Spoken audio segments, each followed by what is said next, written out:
soundbite on how it went out last week on this tripartite arrangement on the labor issue and the minimum wage. Chris Ngige and Abu Pebble were speaking about it last week. Let's hear them.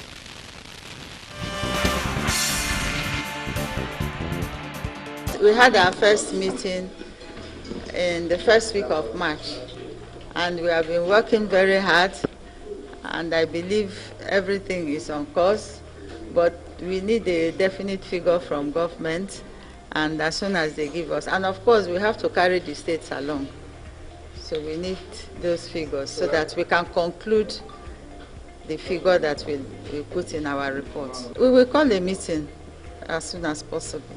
This month, at least I expect our report will be ready this month. Yes. Inshallah, by the grace of God. I'm sworn to an oath of secrecy in the committee. Nobody speaks about the figure. Yeah, she has said so. She told you that we are reconvening soon. We adjourned our meeting sine die. Sine die means no date. The date could be tomorrow. It could be next tomorrow. It could be 1 week. So, but we are playing according to the rules, and it's work in progress. Next week, we have an economic management team meeting on Tuesday, specifically dedicated to the issue of national minimum wage, to be chaired by the Vice President. And for anybody now to say that the government is stalling or playing games, that would be uncharitable, because we are doing what we're supposed to do. We have interests of workers at heart. We have not retrenched anybody. There is no embargo on employment. There are no embargo on promotions. We are paying backlog of promotion areas. We are paying backlog of transfers and repatriation and the rest of them all. So, and we are giving them houses under fish and other things. So this government is a labor-friendly government, and we must put smiles on their faces before the next election. She was a worker. She rose and became permanent secretary, to become head of service, to become minister. I was a worker. I was a medical doctor practicing in the clinic. I went to headquarters. I became assistant director. I became deputy director. I became acting director. I left. And so went to Senate, defended the bill on labor. So why should we now turn our back on labor?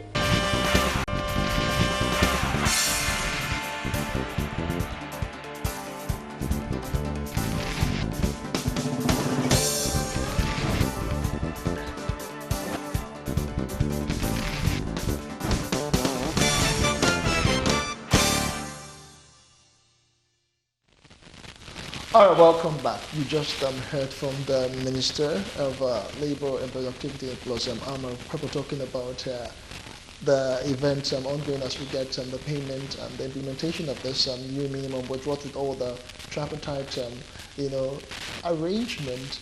In that particular soundbite, you heard the minister saying that they should meet today at the National Economic Council meeting with the Vice President to talk all about this. But let's hear what Labour has to say about what's going on with all of this arrangement. I want to know what is their stand right now as we get started. Let's make welcome the Assistant General Secretary of the United Labour Congress, Chris Onyeka. Good morning to you. Many thanks for joining us on Galaxy today. Good morning.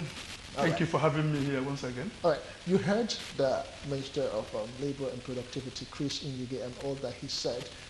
Specifically, do you think, and when you told me in our pre-chat that you're not aware of any meeting that will be held today, so when he just said that again, what comes to your mind? Definitely, I think the Minister of Labour was very, very clear on the issues. And I think some people have misrepresented what he has said. He said that the economic management team is going to meet today. Okay. And one of the issues that will be on the card will be the national minimum wage. Because of the impact it's going to have on the economy and all those. And so, it tallies with what I told you, that we didn't receive any invitation. There was no consultation between, as far as I'm concerned, and that is a top level. By the time we left the Secretariat yesterday around 8 o'clock in the night. There was no communication whatsoever from the federal government to any of the 3 labor centers, as to whether there is going to be a meeting today that involves us and all that. And so the mandate I have to tell Nigerians and to some of us that are here are listening is that the Nigerian labor movement, like I've always said, have remained united behind issues. There may be personality differences, but we remain one and united on issues that affect Nigerian workers and affect Nigerian masses. And so Nigerian masses and Nigerian workers should not be afraid that because we have 3 labor centers, that we are not going to deliver on our promises to Nigerian people. We are determined this time around to join our hands together to ensure that Nigerian workers are protected, the interests of Nigerian masses are protected. Okay, maybe I should take it from there, Chris. Yeah. So invariably what you're telling us right now is that the seeming no love-lost relationship between the NLC and the ULC have been resolved, and you guys are working on one agenda. Our agenda, like I've always said, has always been one. Okay. The interests and desires of Nigerian workers all over Nigeria. And we have joined our hands at the back. People may not know. We have collaborated in a lot of things. What you saw that happened last week was an emergence of what has been going on at the back. And so issues that people thought were dividing us, yes, all those issues, we are putting them at the back so that we can serve Nigerian people. Okay, so Labour actually came out to say if the federal government doesn't resolve this minimum wage issues, that they're given a 2-week ultimatum. So what happens after this 2-week ultimatum? Yeah, the 2 weeks is counting. We've written letters. We wrote letters. Sorry, the 2 weeks, is it the position of the NLC or the ELC or the both unions combined? It is the organized labor speaking. The 3 labor centers, okay, we are together. speaking. Okay, fine. And we are together in that. And we have all written letters, yes, individually. The 3 labor centers have written letters to the social partners to the effect that we have given them an ultimatum, and it has started running from the 12th day of September. And as we speak, there is a countdown. And all the industrial unions, both in ULC, NLC, TUC, are also reaching out to the employers and have also written them, informing them of the consequences. If nothing happens, this is what we are going to do. So as it is today, the organized labor in Nigeria are mobilizing at all levels. So what exactly is going to happen? Are we going to have strikes, or what exactly is going to happen? We are not going to tell you exactly what we're going to do. Okay, now, we should just in the media. But understand that we are mobilizing at all levels. In fact, that's why I told you that I left. So invariably, we left the office around 8 o'clock. We are mobilizing at all levels. We'll see another shutdown of the economy. It is better we hold our breath and see, and let's pray and see what happens. that the federal government get to that. Listens. And also, it's good. I also correct and impress. I am not the Assistant General Secretary of ULC. I am the Deputy General Secretary of United Labour Congress. Assistant Deputy. Okay, fine. Okay, all right. Corrected. Governors are kicking against the proposed figure because they are already struggling to pay salaries. And with the current figure, they still have to fulfill other demands in education and infrastructure. Now, how does this play into it? Because now, when Ms. Amapepo was talking about, she was saying, yes, the federal government has come out with their own. The state government, too, wants to have a say in the minimum wage. And also the private sector also wants to have a say. Now, how does all of this work together? Because if you're saying 56,000, you're saying a private sector should be able to pay 56,000. Are we not looking at a situation where the private sector will be like, look, if you can't collect this, then you're sacked? And then, we'll have more jobless people or more unemployed people in the society. How are you looking at it from this angle? We know that basically the problem we have with the minimum wage is not essentially a private sector issue, especially the formal sector, the private sector. And the private sector, it may also interest you to know that NECA that represents them, okay, their counter offer to our own offer of 65,000 was 35,000. Okay. And so that was an initial counter offer. And so which means that as we continue negotiating, that we may have something bigger. Now, if anybody is talking about 25,000, it's a child's play. We know they are not serious. Because at least we know that this government has taken action that has impacted negatively on the value of the average take-home of Nigerian workers. We moved from how much per liter of fuel to 145 under this government. That had a huge impact. And we demonstrated this in our presentations at the committee level. We sat down, we set up a committee in-house, and we deliberated on all the issues, seven variables that impact on the salaries of Nigerian workers. And we came out on each of them, each count, what Nigerian workers are supposed to pay in order to remain at the same level of comfort they were enjoying at 18,000 naira in 2010. And we presented them 7 variables. And out of those 7 variables, we still came down from the height that we measured, and came down on a joint platform of 65,000 naira. And federal government is still saying that they can't pay 65,000 naira. We believe it's irresponsibility. We know the state governments have been hiding under a lot of spurious arguments. We don't have capacity to pay. For us, it is not capacity. We have always said it's willingness to pay. So invariably, in your opinion, you're just saying that it's not as if they don't have money. It's just that they are not willing to. They are not willing. Because okay, well, how would you now justify that? Where with even with what we have right now, they've not been able. They're still having backlog of salary areas. They're depending on tranches from Paris fund refunds and everything to pay salaries. With this new minimum wage, do you think they will pay the stuff? That is why we wanted to include in the new minimum wage legislation an aspect that criminalizes it, and also that says if you owe me for 1 month, by the time you want to pay me again, interest should be added to it. Oh, really? And that is what is done in other sane societies. Okay. Because if I borrow money from the bank to take care of my children, of my wife and the rest, I pay interest. Of course. Is that not correct? So when you pay me, you should be able to offset the interest I've paid to the banks. And so we want all those to be put. There has to be willingness. You see, we can't all sit down and negotiate. There has to be fidelity to these agreements. All right, Chris, we'll come back to you. We're getting signals from our Abuja end right now. Let's join Jide Ojo. He's a development consultant. Let's hear what he has to say specifically as regards this. Good morning to you, Mr. Ojo. Let's talk about this issue right now. Our guest here, who represent United Labour Congress, talking about the state level. He said it's not a thing of not having the money, but an issue of willingness to pay. That's been the excuse right now. Do you agree with that, that the state government will be able to pay this minimum wage when it is eventually approved? Thank you for that question.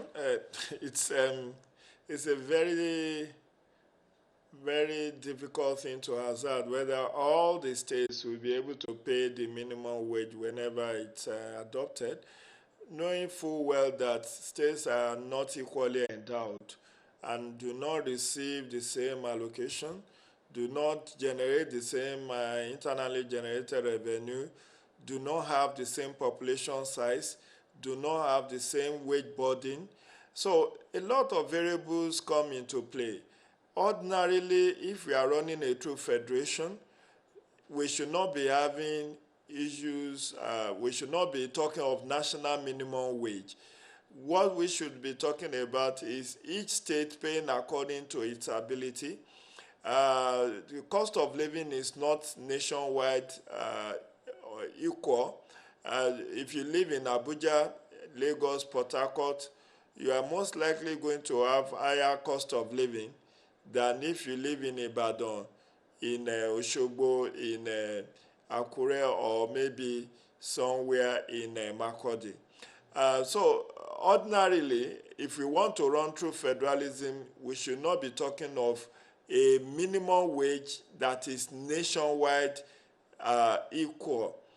But because of our warped federalism, where everything seems centralized, where, even issues that ordinarily should be on concurrent legislative list are put on the exclusive legislative list, giving the federal government an omnibus power to do and undo, the power of life and death. We have found ourselves in this cul-de-sac where the national government have to dictate or approve a national minimum wage. Be that as it may, we must also realize that it's not all about the public servant when we are talking minimum wage. The organized private sector also have to be factored in. And while the labor, for instance, is pushing for, I don't know whether they are, what I learned is that they've now increased their demand from 56,000 naira to 65,000 naira minimum wage. While they are pushing for whether 56 or 65,000, the organized private sector initially approving 42,000 has come down as of last week to 25,000 as the minimum wage that they can pay. Now the federal government and the state government are yet to even come out with the specific figure of what they can pay. And that's to tell you that we have disparate voices speaking at cross purposes, no united action, and whether this administration will even be able to pay the minimum wage before the expiration of the term of the current administration is very doubtful. Because if at September we are still arguing on what should be the proposed minimum wage after about a year of deliberations, then you can be rest assured that by the time they agree on a figure, and the president will have to send an executive bill to the National Assembly to pass into law and assented to by the president before this can become reality. I do not see all of this happening ahead or between now and May 29, when the administration will take its exit. Whether it wins a re-election and from there can start the implementation is also hypothetical. But suffice to say that I am not one of those who fancy issue of national minimum wage, particularly when it comes to ability of states to pay, knowing full well that with all the Paris Club reforms, bailouts and all of that, many states are still owing workers' salary. And that's talking of 18,000 minimum wage, which had been due for review since 2015, knowing full well that minimum wage are subjected to review every 5 years. And the last one we had was in 2010 and had been due for review since 2015. So all put together, it is very unclear at this point whether one can say with certainty that all the states, and I'm emphasizing all, will be able to pay the new minimum wage, even if it's increased by 2,000 naira. You said something about cost of living being different in various parts of the country.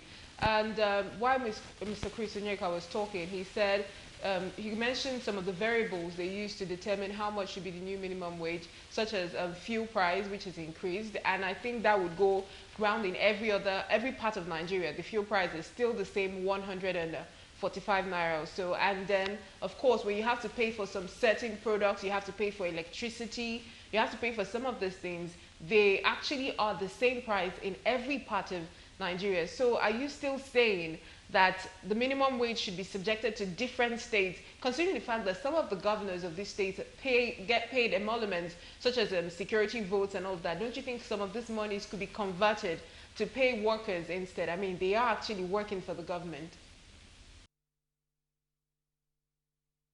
Well, I mean, there's no gainsaying the fact that there is a need to review the minimum wage to give workers, Nigerian workers, a living wage. My father for 40 years was in the public service. He was a teacher.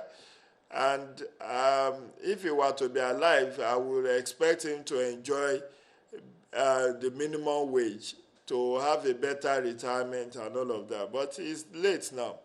The bottom line is not to say that workers do not deserve minimum wage. Every worker wants better pay, including myself. I'm a worker, even though in the private sector. I want more money for myself to be able to have better life. But the reality that stares us in the face is that, yes, there is a need for minimum wage, but can it and should it be across board set by a national government? That's where I differ. I believe each state should actually be allowed to go into negotiation with its own labor congress or the labor unions in their respective states to look at what the states could pay conveniently without having to owe workers. As it is now, even if they agree to 25,000, which is just about 7,000 increase from the current to 18,000 minimum wage, what is the assurance that these governors will pay? I recall the argument in 2015 by the Governors Forum was that if they want them to pay minimum wage, I mean this current set of governors that are leaving office May 29, the argument was that if the federal government want them to pay the 18,000 minimum wage without each, then the revenue allocation should be reviewed in favor of the states. That has not been done. Secondly, they said the state will also be compelled to reduce its workforce to a manageable level. Should that be done, should we expect to have a reduction in the workforce in order to pay those who will be retained that minimum wage? I think the labor union will have to make their choice. The argument about whether the states that the states can pay, but they are just not willing to pay, I'm not sure it's a tenable argument. We all know about the shortfall in the price of crude oil, and everything in Nigeria is based on income, largely from the income from crude oil sales. We have 2.2 million barrels estimated in our budget as the proceeds from the crude oil that we will sell. But thus far, we have not done more than 1.8 million barrels per annum. Now, when you do the mathematics and the fact that there is fluctuation in the price of crude oil, today the price has gone as high as $80 per barrel, but tomorrow it may come down to even $30 or $25 or $50. There is a lot of uncertainty, and unless the state government or the federal government is willing to accede to the demand of the demand of the Governors Forum to have the revenue sharing formula reviewed in favor of the states, where the states will now hand the bulk, not the federal government as is currently the situation. These people, this government, state governments in particular, may still have an alibi on why they cannot pay the new minimum wage, even when it's eventually passed into law. We just would ask you to pause there for a bit. Let's get some reaction from Labour, and I'll ask you a last question before we'll let you go. Just hang on for just a few minutes. Chris, I want you to react to some of the issues that he has raised. I think the critical issue that he raised is the question of minimum wage. Why should it be a national minimum wage? That because we do not practice the so-called true federalism, and so because of that, we should, if we want to practice true federalism, we should allow the issue of minimum wage to devolve down to the states. I want to give him an example. The U.S. is, I think, is a model that he wants to talk about, but they have national minimum wage. National minimum wage spreads across. It's a minimum, it's a bench, it's a floor. Okay, states are permitted to go above that. The states that are better, that can pay better, like Lagos State, Rivers State, Akwa Ibom, and all those, can go above that. It's a floor. And the beauty of national minimum wage is that all the national stakeholders are involved in negotiating its outcome.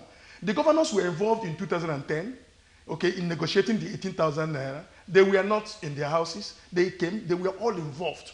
And so, every other parameters were taken into consideration, okay, before the 18,000 naira was arrived at. And so it is not an imposition from the national federal government. It was an agreement by all the national stakeholders, okay? And then that is one.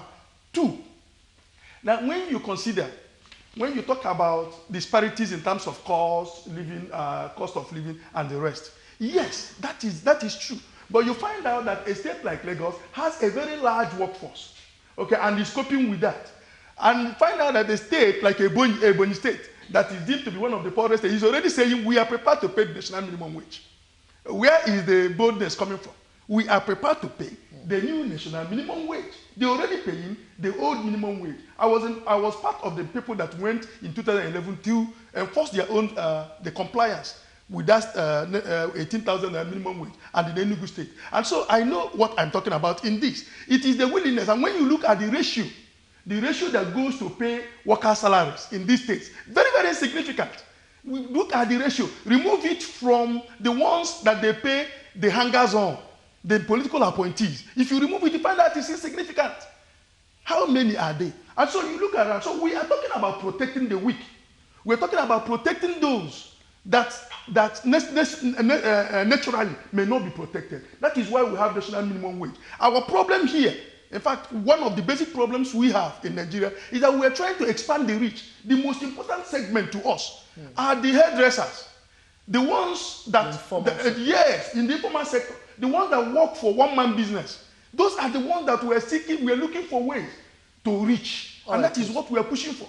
Not Chris. Even the state government, they have the capacity. Okay, Chris, we'll talk more about the informal sector, but let's just wrap up with Abuja now. Okay, Jide Ojo, one final question for you. I don't know if you heard Chris's submission, but one final question for you would be speculations that even if 65,000 naira was paid to the Nigerian worker as minimum wage, it might not be able to sort their general issues of standard of living. Plus, do you see the issue of inflation, coming up as a result of increase in this minimum wage? Well, like I said earlier on, I empathize with Nigerian labor, Nigerian workers, and I'm all for their welfare. I want them to earn as much as they want to get. But that's the desire of every worker, myself inclusive. But there's no way you pay 65,000 minimum wage that will not cause inflation. There's practically no way. There's going to be inflation, and not only inflation, the ability to pay is also a huge challenge. We have this minimum wage. How many organized private sector is able to pay it to even their senior staff? Look at what has happened now. A lot of casualization in the banking and financial sector, where people who ordinarily would have been employed, fully employed on a pensionable scheme, are being outsourced to recruitment agents to be paid peanuts, even though they are graduates. I think Nigeria Labour Congress need to be very realistic. That look, if you put your feet down and said it has to be commensurate to the cost of living right now, one thing is that if you force government to agree to your position, it will be a paper tiger. They will continue to hold workers. They will continue to rationalize staff, in which case many people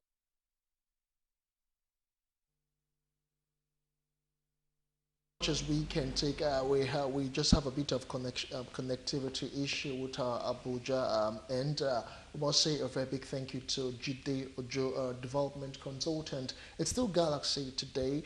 Just to remind our viewers that you can be a part of this conversation. It actually touches every Nigerian. Of course, you wear the shoe, so you know where it actually pinches. Be a part of this conversation. Send us an SMS or interact with us on our social media platforms. The numbers will be displayed shortly on screen. We still have Chris Onyeka, Deputy General Secretary, United Labour Congress, with us here in Lagos. We'll take a quick break. We'll come back. We'll join our TUC in Ibadan and, of course, talk some more with Labour here in Lagos in a moment when we return to join us again. We had our first meeting in the first week of March, and we have been working very hard, and I believe everything is on course, but we need a definite figure from government, and as soon as they give us, and of course we have to carry the states along. So we need those figures so that we can conclude the figure that we put in our report. We will call a meeting as soon as possible. This month, at least I expect our report will be ready this month. Yes. Inshallah, by the grace of God, I'm sworn to an oath of secrecy in the committee. Nobody speaks about the figure. Yeah, she has said so. She told you that we are reconvening soon. We adjourned our meeting sine die. Sine die means no date. The date could be tomorrow. It could be next tomorrow. It could be 1 week. So, but we are playing according to the rules, and it's work in progress. Next week, we have an economic management team meeting on Tuesday, specifically dedicated to the issue of national minimum wage, to be chaired by the Vice President. And for anybody now to say that the government is stalling or playing games, that would be uncharitable, because we are doing what we're supposed to do. We have interests of workers at heart. We have not retrenched anybody.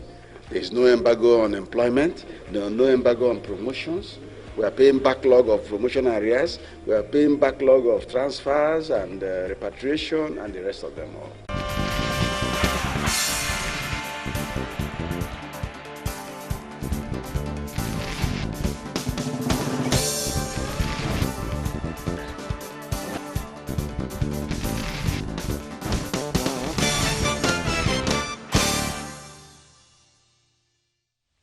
Welcome back. It's still Galaxy Today. Keep the text messages coming and also interact with us on our social media platforms using the hashtag Galaxy Today. We're going straight now to Oyo State. We have the Chairman Trade Union Congress, Oyo State Chapter, Comrade Ogudinro Olushola. Many thanks for joining us, Comrade. I want to get your perspective concerning what our guests from Abuja said about devolving the issue of minimum wage to state levels. He was talking on the basis of some states not being able to pay that particular 65,000 naira as proposed by Labour.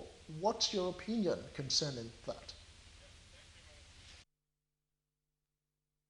What I heard what the guests at Abuja actually said, but our own position is, if we have a central government that fixes and dictates almost everything, we want the same federal government to go by the law. The issue of minimum wage is a constitutional matter. It's a matter of the law. Fix the minimum. Nobody is saying you should fix the maximum. Fix the minimum that we cut across. That if you have this number of employees in your employee, you pay the minimum wage. That is when we know that we are all Nigerian, we operate in Nigeria, because we go to the same level of market. So we are not saying states, look, there are so much free money in this economy. Money that comes from the politicians. Are they captured by the economy? Is such money, when pumped into the economy, not leading to inflation? Look, let us remove sentiment. Let us remove emotions. Let's be factual. Let's go by what the law says. The state government go to federal government. They share money on a monthly basis. If that money is not enough, yes, that is what they should talk about in Abuja. It is not that we are not able to pay. We all know that the security vote they spend is from the unaudited account of their government. Who has cared how much has been pumped into that vote ever since? Look, let us have equitable share, such that an average Nigerian will know and believe that he is in his country, and the country called Nigeria. Not that some monkey will be walking and some babu will sit down and be eating somewhere. That is not what we are saying. And we are not even forcing anybody. Yes, everybody has agreed that we have to take into consideration the standard of living, the cost of living in the neighboring countries. all economic indices. Okay, if prices in Nigeria is subjected to be fixed by the forces and interplay of the forces of demand and supply, why not the wages that would be spent by these forces? Or how can you say the forces will be raising the prices and the wages? Because the best source that dictate the economy of this country as of today, they are the income from fees earners, whether in the private or the public sector. So if your wages are down, that means your spending power will be low and the prices will be high. How can we survive in a country like that? That is why we say, okay, it's a matter of law. Fix the minimum that you know that an average Nigerian can survive with. An average Nigerian worker that will pay rent, go on transport, pay utility bills, survive with his retinue of dependents. You see, some of us, we are always disappointed in the way some people put sentiment and emotion in things that affect the generality of masses. Let's block all the loopholes. Let's block all the drainages. Come let me butt in here. I have a question for you. It's from one of our viewers. He says, is it just about the minimum wage alone that the unions are after? What about other allowances like promotion since 2007? Some have been paid. I don't know what particular union he's talking about that he represents, why some have not been paid up till now. Why is this? Even those that were paid were just paid 3/4 of what they are to get. Let's get your reaction concerning unpaid arrears and allowances. Yes, and allowances. Yes. It is not peculiar. It is the minimum wage determines so many things. The minimum wage determines the allowances to be earned by the workers, because the allowances are always a certain percentage of the salary. And when we talk of the salary, we refer to the basic, which is the minimum that we want the federal government to set. On the issue of promotions or whatever, falling into arrears, yes, these are part of sacrifices that Nigerian workers have been making. I can tell you in my state, or your state, for instance, we are just receiving the backlog of our promotion from year 2012 up to 2016. We have to be realistic. We cannot force the government to be paying the arrears from 2012 to 2016. We knew what the economy is saying. So, all what we did was we paid the sacrifice that you start to earn your promotion financially from the time you are given. And just to give room for seniority, we just pay it on monthly basis. For 2012, you take it March. For 2013, you take it May. For 2014, you take it June. Up to 2016, that will take their own in August. So, this is the sacrifice that we paid. I'm very sure not many of those commentators outside knew that Nigerian workers have made these such sacrifices. We have let go of the arrears. We are just talking of the current thing, such that we will not be second-rated citizens. You see, many of us, we do travel out. By the time you see your contemporary that is your junior in the university and will be introducing themselves very high than you are, it is because of nothing. It's because of our economy. We are realistic. We knew the economy may not be able to absorb the shock of paying arrears, but pay the current thing. You give us 2012 promotion in 2018, pay us in 2018, start paying us in 2018. We have sacrificed the backlog of the arrears. So we want people to look at this and talk in tandem with the reality that workers are facing. And that is why we say that what we do now is scientific labor. We don't just bang table. We don't just say we no agree. We come to time with the reality of time. And that's why we say, even till today, we know the government of Nigeria can pay. Any governor that say can pay, he has sworn to uphold the tenet of the constitution. Let such one go and resign and leave it for somebody who will be more minded, serious-minded to pay. One final question, comment before we let you go. I know an ultimatum has been given to the federal. You know, a lot of people have their doubts. A lot of people say it is, we all know that it is an election year, and most of the governments, both at the federal and the state level, are actually working on either coming back or just trying to, you know, politic to get their candidates back. And some of these issues that actually concern the average worker may not even take center stage right now because they're all about how to get back to power. Do you really think, in your opinion, that anything would come, anything positive would come out of these negotiations, if there will be any, soon, and Nigerian workers would smile before the end of the year? We have said it. God save the federal government if by the end of September you fail to accede. This is not a unilateral decision by the labor movement alone. It happened to be a tripartite committee, and the government is part and parcel of this committee. An agreement, a decision was taken that by the end of September, a new minimum wage regime will come into play. And when you look at what Labour had done, whether the dates that had been earlier set, end of September, or the ultimatum, they are just like 6 and a half a dozen. The two will lapse almost at the same time. Now, even if they are preparing for election, they are doing this and that, are they not thinking of what they are coming back to meet, or the new person coming on board, what will he meet? Governance is a continuum. That is what we believe. If you fail to take care of the goose that lays your golden egg, you will come back to meet nothing to eat. And we want our Nigerian politicians to be sure of that. Where do they get the money? Where do they get the money they use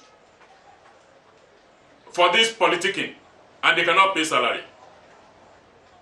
Comrade, that's as much as we can take. We've been speaking with Comrade Ogudiro Olushola, Chairman of the Trade Union Congress in Oyo State. He joined us live from Ibadan. Thank you so much. Chris, you've heard your counterpart from the Trade Union Congress. You know, but a lot of people are still asking questions, you know, on this. You know, specifically, this one says, why isn't there any focus on more politicians? This Oyemski from Benin. And that, when we talk about cost of governance, yes, essentially we talk about what the politicians take home. And you look at what the legislators, National Assembly, the state legislators, and you look at what happens with the executive arm. Look at the residue of the convoy. A minister will have like 7, 8, 9 vehicles, jeeps, armored cars in their convoy. And all of them are armed. And you have personal assistants, senior personal assistants. You have all manners, a chain of assistants. And these are the hangers-on. These are the things that bloats, you know, the cost of governance in Nigeria. And then when they talk about, the recurrent expenditure, they say it's too high, you know, and they add all of them and put them on the head of Nigerian workers and say, we pay them too much. No. And that is why when you disaggregate what is actually being paid to Nigerian workers, man, it's very, very insignificant. So when you set your eyes, look at how much some of them devote in cutting their hairs, how much they devote in buying cutleries for government houses. You see how much they spend on a whole lot of things, the security votes and the rest. And you begin to wonder why it is difficult for them to pay that pittance to the Nigerian worker. Okay. So now, no matter how much this new minimum wage is increased to, and the impact might not be felt if some certain economic problems are not dealt with. Say, for instance, some of the basic amenities like free education, good road, lights, and all of that. Now, if they're paying 56,000, will it really ameliorate, you know, what most of our labor and people working in labor are going through? I mean, if you pay 56,000 and then fuel price is still the same, cost of housing is still the same, electricity bills is still the same, how does it go? How does it help them? That is the dilemma. Whether they pay the minimum wage or they don't, okay? The fact remains that all these other variables are still out there, dangerously against Nigerians. So shouldn't labor be working for a situation where some of these infrastructures will be These questions have been asked over and over. Okay. That is the first thing that we'll talk about. We talk about governance effectiveness. When labor canvasses for governance effectiveness, we're talking about access to health, access to education, infrastructures, utilities. That's what we talk about. And that is the basic thing we talk about. And so when we talk about national minimum wage, we talk about it once every 4 years. or every 5 years. And so all the other times, what we talk about are these other issues. Okay? When we talk about our job for Nigerian masses, essentially what we're talking about. Okay? Like when the price of petroleum products are increased, and we decide to mobilize the Nigerians and fight against it and ensure that that justice is done to that. That is part of what we're talking about. When health facilities are not the way they ought to be, and we mobilize the Nigerians and we say that this has to be put in order, that is what we're talking about. When we advocate for health insurance, that is what we're talking about. When we talk about pension issues, when we talk about roads, that's what we're talking about. We spend every day of our lives talking about these issues. But minimum wage, we talk about it every 5 years. Okay, Chris, we'll talk more. We'll talk about the informal sector in a bit. Let's just take one or two comments from our viewers who are reacting. This one is from Dr. Efio Nwanebu from Ogwambitol in Imo State. It says the federal government is insensitive and does not work with the law, reason from their brain only. All right, this one says the federal government should know rightly that our country at large has grown beyond, okay, I don't understand this word, lies, but our God who is almighty is battling for us. Okay, I just paraphrased because I didn't really understand most of the things you said. This one says, why should we depend on government for minimum wage, which can't put 3 square meal on the table? The aim globally has been paying 96,000 to 153,000 naira per day to their distributors. Okay, AIM Global, I don't know what that means. I think you're just talking, I can't take that. You're talking specifically about maybe your company or what. This one says, good morning. I agree with the states to pay the minimum wage. Some states to date have not been able to pay the 18,000. I would suggest the federal government to rule it out. All right, lots of people are still reacting. Keep the messages coming. You can also interact with us on our social media platforms using the hashtag Galaxy Today. Let's see if I can take one more. Good morning, please. Every worker, including political appointees and the president, should be paid according to the civil service structure system. That's Aderoju. All right, Chris, let's talk about the informal sector. How do we handle that? Most of the times, they're not usually captured in the scheme of things when the issue of a minimum wage, allowances, and cost of living for the average labor worker is talked about. We tried very, very hard during the process of negotiation to ensure that we expand the reach of the minimum wage legislation. Because like I said before, that is what we are more passionate about. Okay. If we can bring in those people that, there is a way we can bring in those people, stop those people that are earning 5,000, 7,000 naira every month. That is criminal, that is slavery. So if there is any way we can bring them, include them capture them in the national minimum wage legislation, we believe that we have done a whole lot of work. You can't bring in somebody and you are saying you are paying the person 7,000 naira every month. And you say you have employed man, the person works on wholesome hours.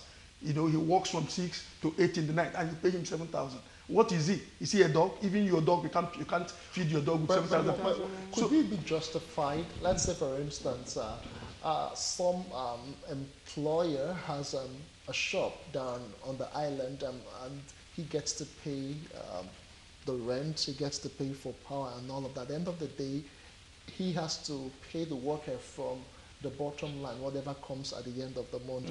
What, for instance, if their claim is that they don't exactly make that so much amount of money to be able to pay a specific amount that labor might want them to pay to the if you can't pay a worker his wage, the Bible says a laborer deserves his what? His wage. And if you can't pay him, don't employ him, please. Don't turn him into a slave. It is not right, because if you can't pay him, stay in the shop yourself. Okay. You understand? But the most important thing is that we can use the legislation to capture, to bring these people in. So how does the legislation and we are pushing, that is part of what we have pushed here. It has not succeeded. But in this year's minimum, we are still pushing it. And we believe that it should be part of the report that will be submitted. And eventually, we also prepare to push it through at the National Assembly level. Well, this has to go to the legislation. And the issue of people saying this thing will have to go through a lot of processes. 2010 was passed in one day. Okay. We were submitted, the executive bill was submitted today, tomorrow it became law. So there could be a No, all right. they know what to do. There's another question for you. We're almost wrapping up. Hello, presenters. Please help ask your guests, what is Labour doing about the issue of casualization in the country? A very, very pathetic situation. Casualization, or the ones who call a precarious job, has become a huge problem. And it is not because, you see, if labor creates wealth, that is the foundation. And there is what we call surplus value. It's because labor creates wealth, people, agents of capital are looking for ways to continue exploiting labor. And so that they can take away the surplus value. Now, what happens? Look at an average company. It's not because the company is not making profit, but because the company wants to make more profit. And that is why he prefers, to bring in somebody that cannot protect himself. Because when a worker is a casual worker, when a worker is a contract staff, all the allowances, all the benefits, and all those that are outside of the immediate salary, are washed away, will not be paid to that individual.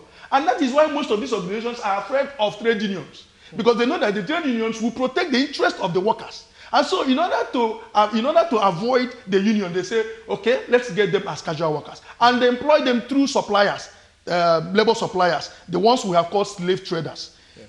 Because it is, when you trade on, the labor suppliers are trading on human beings. And anybody that trades on human being is a slave dealer. And we know we have a law in Nigeria that talks about, human trafficking. It's against human trafficking. And these people are actually benefiting from human trafficking.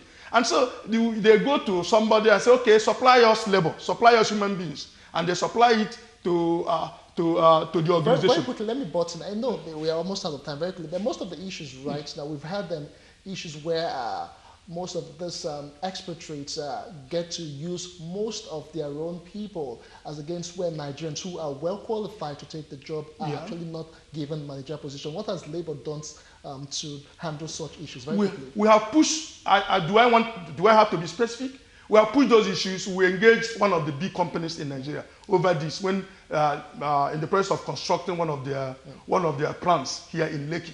They brought in a lot of Asians into the organization, and we wrote to the National Assembly. We pushed. The Vice President had to visit. They had to bring the Vice President to that environment. Right. But if you go to that place, you see a lot of Asians. Now, that happens. Why are they doing that? That's where I was going to. They do that because they want to make more profit. Okay. They do that because they don't want the interests of those workers to be protected. All right, Chris, we'll have to later that because of time.